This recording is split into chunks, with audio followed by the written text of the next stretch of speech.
Tired of scrolling through a messy folder list in Zoho Mail? Learn how to sort folders in under 30 seconds. I'll show you exactly where to click in Settings to customize your folder order.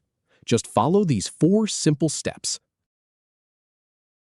Start by clicking the gear icon in the upper right corner to open Settings.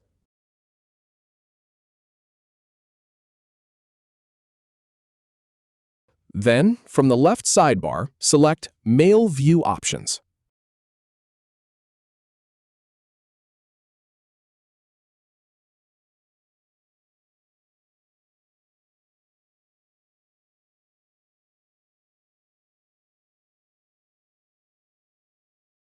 Now scroll down to the Folders section.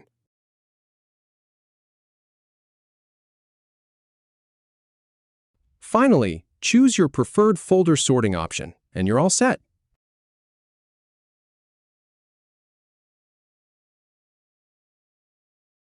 If you have any feedback, or if any info is inaccurate, please leave a comment below. We'll do our best to answer or redo the video if needed. Thanks for watching.